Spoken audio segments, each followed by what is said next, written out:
Hey Meno Warriors, welcome back to my channel. My name is Kate and I share a weekly video with you every Monday about something related to menopause. I've had several requests about dry skin and aging skin as we approach the menopause. It's something that obviously I'm struggling with. I'm 53 and I've been trying out a few new things recently. I've also had lots of experience of more expensive face creams, and the older I get and the more I've gone beyond menopause, I was through the menopause by the time I was about 41, which actually would indicate the majority of my collagen and elastin has probably buggered off already. But I'm just going to share a few things that work for me. I am not a beautician, I'm not a dermatologist, but I think as we get older, we probably want to go more toxin free. There are various products that I've used in the past, like the Clarins face creams, the Shiseido face creams. I don't find that they work as well now as they maybe once used to do. They cost an awful lot. I mean, Shiseido is quite an expensive skincare regime. And I'm finding that the more I look after my internal health, so eating well, sleeping well, drinking lots of water, and trying out a few more natural things seems to be working better. So it's a bit like my hair. I've started recently using, I was trying a caffeine thing, not a prescribed thing. I've just bought it off a shop. And I've tried about 4 months or 5 months of caffeinated stuff, which, because my hair's quite thin at the front, to be honest, it doesn't really bother me. If it fell out more, it would, but at the minute we're okay. Didn't make it stronger at all. And just a couple of weeks ago, I started using castor oil, which is really gloopy, and you really kind of have to work out how to structure it into your day. But I've just started using that because that is apparently really, really good for encouraging hair growth. Well, I'm also using it on my skin, so I really hope I don't end up with a beard or a moustache.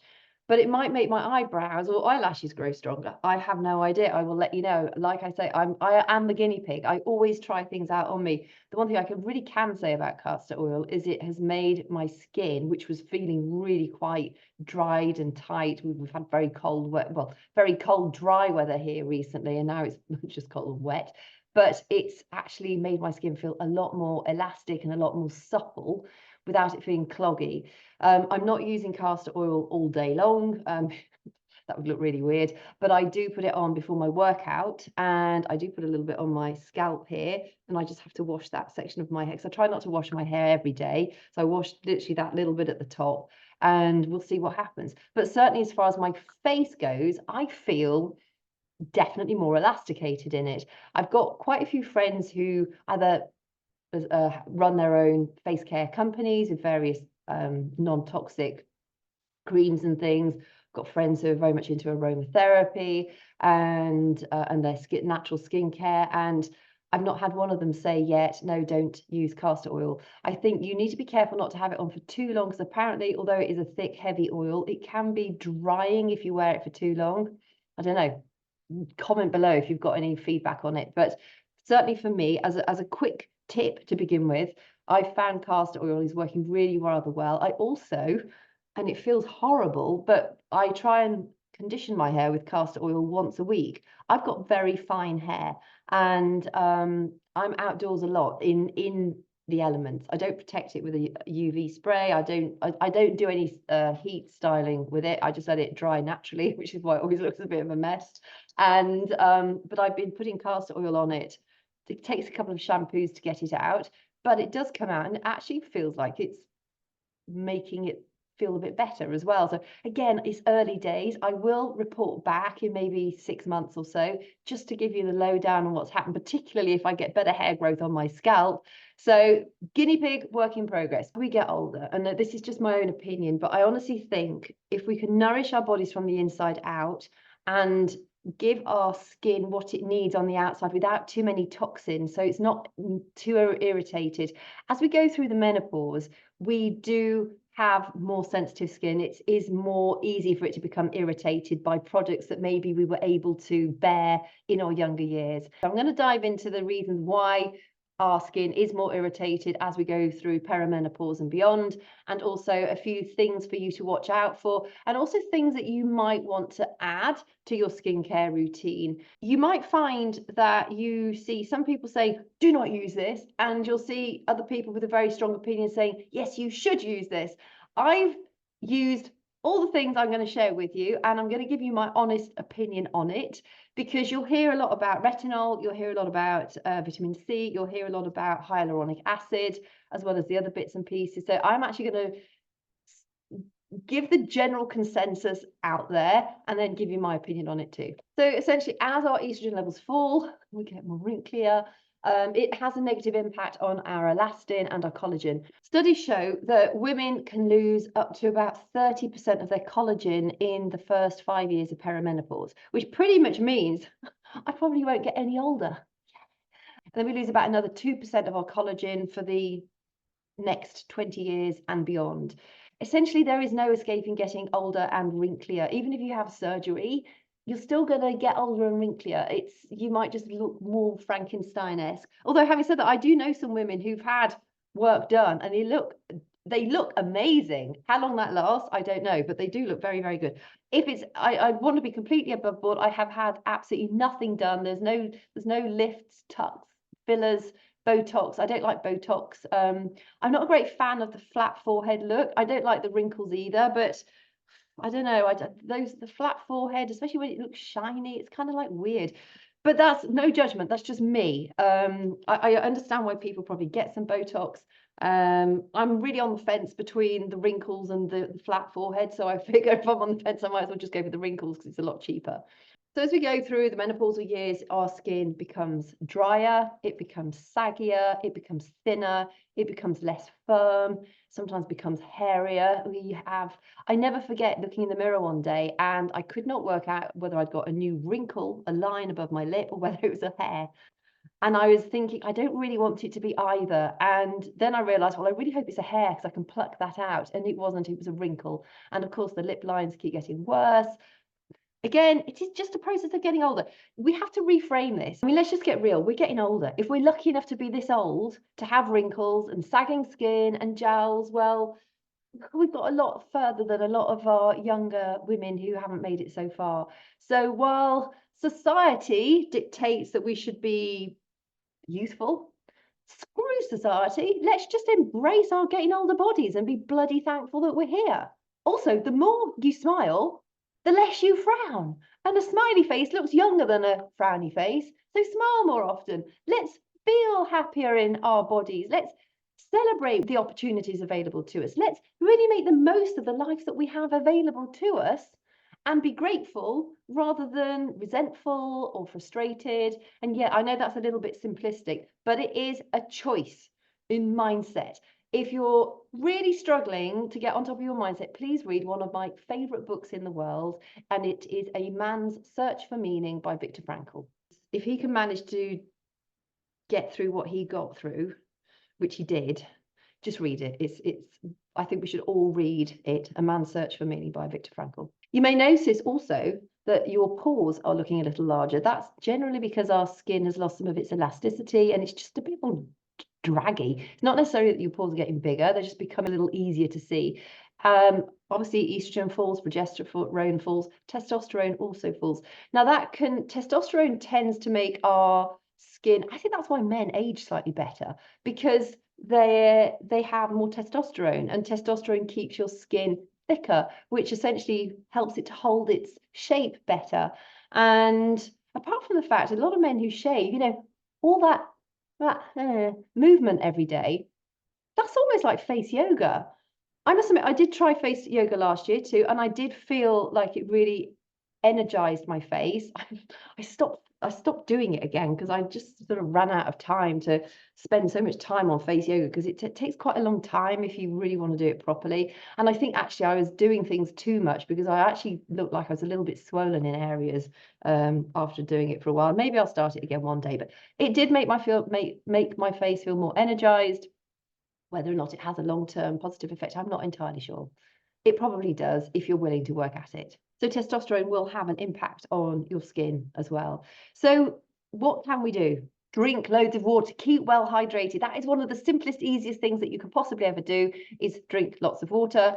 If you don't know how much you should be drinking, you want to weigh yourself in pounds, divide that by 2, and the answer is the amount of fluid ounces every day that you should be drinking as a minimum. I have a glass of water with me at all times, and I drink at least 6 of these large glasses a day. That contains about a pint, a UK pint. And if you're having hot flushes, if you sweat a lot, you'll probably want to drink more than that as well. So stay hydrated, eat food, eat just real food, avoid processed foods, avoid foods that are high in salt, avoid refined sugars as much as you can do, but do enjoy your food, enjoy your drink, but enjoy it so it's not to the detriment of your health.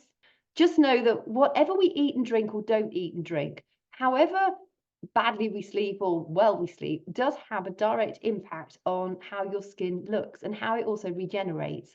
So there are things that we can do naturally to enhance our skin. And then there are the products then that we can use. Now, I tend to use Cetaphil. I think that's how you say it, the face wash. It's just, it's non-allergenic. It seems quite good with my skin. CeraVe, I think it's called CeraVe. I don't know how to say it. My daughter uses it, but I know also a lot of older people who use it too, who absolutely swear by it. Both the moisturizers and the cleansers of both of those ranges, so Cetaphil and CeraVe. You'll also hear a lot of people say you should use hyaluronic acid, which you should put on a damp face because it attracts water. So if you put it on top of all of your like creams and stuff, I think it can actually even have a drying effect.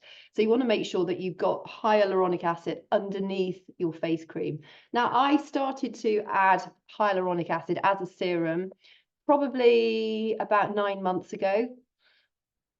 I don't really know if it works. I'm still on the fence. I like to think it possibly does. I got some off Amazon. It was a reasonable one, had loads of good reviews, but then you never know whether they've paid for their reviews. So to be honest, I'm still on the fence. I've got somebody messaging me at the moment saying you should take hyaluronic acid internally as well, because it helps you hold on to fluid. I'm a little bit on the fence about that. I don't know. I would want to do my own research first, and I've not done any. If you've got a comment on taking hyaluronic internally, I'd be really interested to hear it. Collagen, I do take collagen every single day. I take it more for my joint and bone health, but it's likely to help my skin as well, and hopefully my hair. I take a bovine collagen. I know you can take marine collagen as well. In fact, in Cornwall, I've got my marine collagen. In Scotland, I've got bovine collagen. So I'm going to Cornwall soon, so I'll be having my marine collagen. I don't think there's much difference between either of them. I do think it probably does something, and I'm going to keep taking my collagen, but I couldn't honestly tell you exactly what it does, except for I think I've noticed a difference since I was taking it, particularly with my skin, not so much my hair, but with my skin and my joints. My joints are really good. I did used to get terrible joint pain with my menopause. I cut out caffeine and started taking vitamin E supplement for the entire tub of vitamin E tablets. I'm not a great fan of taking supplements long term, so then I ditched the vitamin E after I finished those tablets, and my joint pain had gone. But in that time also I did start to take a collagen supplement. So I think collagen probably is a good supplement to take. Just make sure you've got a high quality one. Retinol. Now, retinol is one of those things that you hear a lot about, and I think also it can have a drying effect on your skin. When I first started taking retinol last year as topically on my face as part of my face care, I used to use retinol at night beneath my face cream, and then vitamin C serum in the morning, which I'll go on to in a minute. But I didn't combine them, because I think vitamin C and retinol can be quite drying when combined too. And I've read a lot of reports saying if you're going to use retinol, you should perhaps just use it maybe twice a week to begin with, and then you can build up to it. So why would you actually want to use retinol? Retinol is the over-the-counter treatment containing retinoids, and retinoids are vitamin A derivatives. Essentially, it helps with cellular renewal and can give you more of a sort of a fresher, brighter appearance. Because as we get older, I think our skin tends to lose some of its radiance, its luminosity. And if you're not a big wearer of makeup, I hardly ever wear makeup. Yes, I've got mascara on, but that's it. I just wear cream. I put face cream on, Carmex on my lips. I always wear Carmex. I think it's the best lip sol out there. I don't really wear foundations or anything unless I'm going out and I want to sort of tart myself up a little bit. But if you're somebody who wants just to have a naturally healthy skin, it would appear retinols work well for that. I have run out of my retinol serum. Again, I got that off Amazon, and I don't really notice any difference at all in my skin. So again, comment below if I'm absolutely fascinated if you've got experience of this, or indeed if you are a skincare provider, because I'm still learning myself. All I'm doing is sharing like the sort of general industry stuff balanced with what I have used myself, because it's so easy to get led down these paths. Oh, I need to get that, and I need to get that, and I need to get that. And all of a sudden, you know, your face care regime is costing you an absolute flipping fortune. Well, that's fine if it works, but if it doesn't work, well, then ditch the products because you probably don't need them.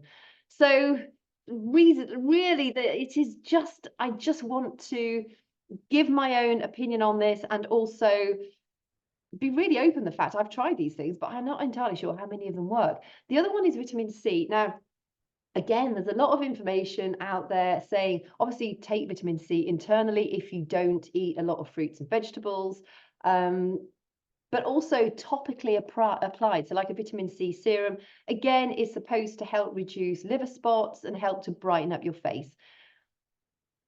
I've got quite a significant liver spot there. I've got a liver spot on the side of my nose. I've got one on this side somewhere. The light is sort of diffusing that one right at the moment.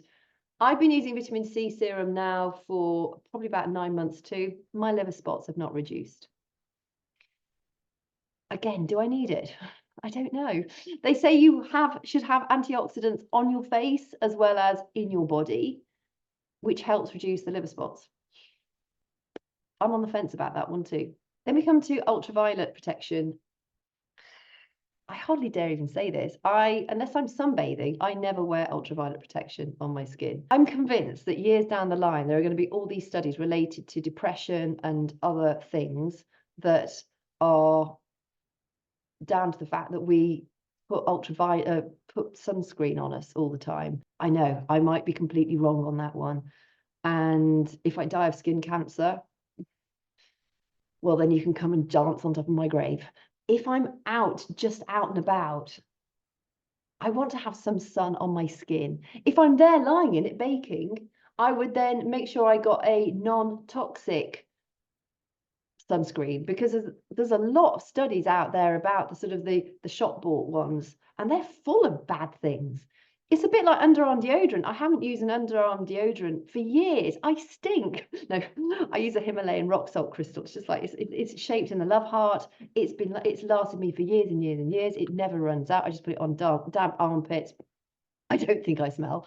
And because all those rollers and those sprays and things that you use, those are linked to increased risks of breast cancer. Get that stuff off your body. We have to be so mindful of the toxins that we're putting on our skin because we absorb it.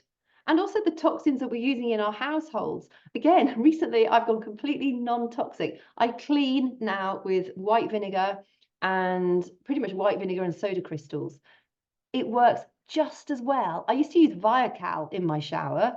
The white vinegar and soda crystals are just as good, if not even better, but you don't get all the fumes. It's better for the environment. You don't risk damaging your metalware because Viacal's so strong. The natural stuff is so beneficial for us, and it could save you an absolute fortune too. I've got this paragraph up because I just want to share this with you. It's a general health website, but it says never skimp on a vitamin C product because there is huge variation in formulations available and they are truly not all equal. Now, the one that I have been using, this one recommends a vitamin C correcting complex 30%. The one I was using was a 30% one, and I didn't see any difference at all. So again, if you've got any brands that you think are brilliant, please drop them below, because it will help everybody who's looking for like a really good non-toxic skincare brand that might just help reduce the significance of fine lines and wrinkles, or even better, overnight give us a healthy facelift. Also important to understand that what you eat doesn't feed just your energy levels, it feeds your skin too. So if we're eating lots of healthy fatty acids, so the omega-3s, the omega-6s we need, omega-9s, just, you know, fatty fish, lean meat, lots of vegetables, lots of fruit, ideally the berries, because those are very high in antioxidants. Or try and eat all the colors of the rainbow. That way, you're going to be giving your body everything it needs internally. You know, we are designed incredibly well. It's only us that F it up, to be quite honest. We mess it up because we then eat the crappy stuff. We eat the stuff that gives us spots. We eat the stuff that inflames our bodies. We eat the stuff that messes up our gut health. When your gut health is good, your skin is a direct reflection of what's going on in your gut. The gut health system that I do every now and again, it's a 4-week gut healing system. We had ladies on that did that, and men with psoriasis, they had rosacea, eczema, and we, by doing that 4-week gut healing system, by cutting out dairy, gluten, other inflammatory markers from their diet, I'm not quite sure what's going on with the light in my thing today, it healed their skin.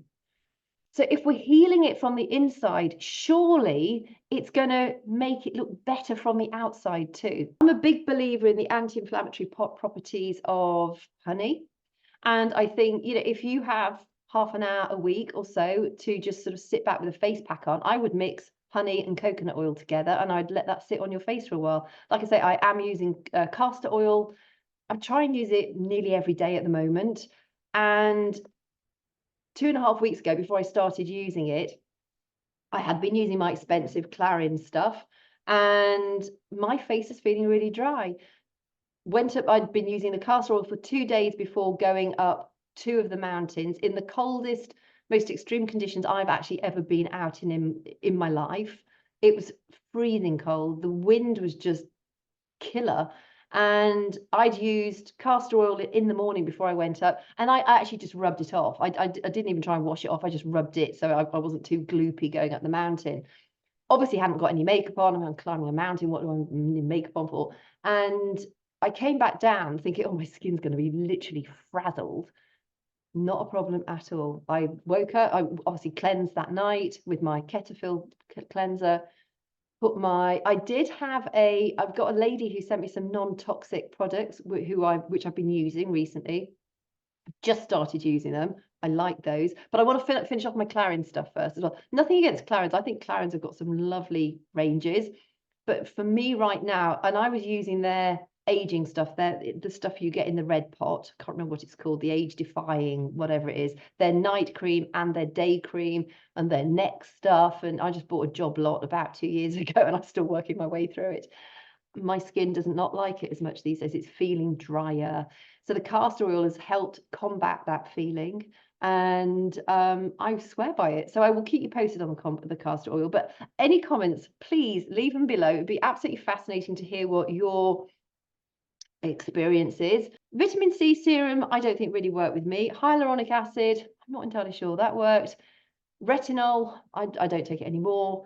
I do focus on my gut health. I do focus on drinking a lot of water. I eat a very wide range of healthy foods. I do take collagen.